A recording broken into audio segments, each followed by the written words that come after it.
Misteri wajah 3 DPO di HP Vina dan Eki diungkap pengacara Peggy. Warga Cirebon gelar doa bersama.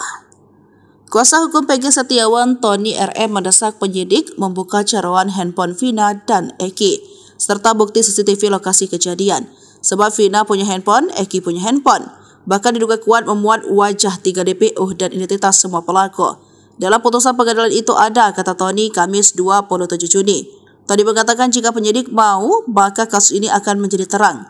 Diusut dari situ jangan ditutup-tutupi, itu dari 2016, handphone Vina Eki nggak dibuka, CCTV nggak dibuka. Kalau itu dibuka baru ketemu itu pembunuhnya sebenarnya, ucap Tony.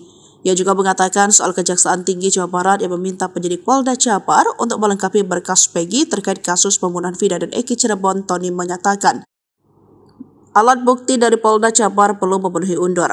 Berarti alat bukti yang dilampirkan oleh penyidik Polda Jabar Barat itu, alat bukti belum memenuhi unsur ke arah Peggy Setiawan adalah pelaku pembunuhan. Ini parah banget, ungkap kuasa hukum Peggy Setiawan pada Rabu 27 Juni. Ditambahkan kuasa hukum lainnya, Sugianti Iriani, meminta Polda Jabar legowo dan mengakui kesalahan dan menerbitkan surat perintah penghentian penyidik. Mereka meminta SP3 diterbitkan tepat 1 Juli 2024 karena itu jadwal sidang pra-peradilan Peggy sekaligus Hari Bayangkara ke-78. Ya, sebenarnya kami sebagai tim kuasa hukum senang dengan dibalikinnya berkas Kapolda Jabar dari Kejati Jabar dengan alasan P18. Ujar Sugianti dikutip dari Tribun Jabar Jumat 28 Juni 2024. Sementara Selasa 25 Juni 2024 malam, ratusan warga Kampung Saladara, Kelurahan Karya Mulya, Kecamatan Kesambi, Kota Cirebon sudah menggelar aksi doa bersama. Tujuannya tentu untuk mendukung kebebasan moral Peggy Setiawan, sebab para warga hingga kini masih meyakini jika Peggy tak bersalah dan tak terlibat dalam kasus pembunuhan Vina dan Eki.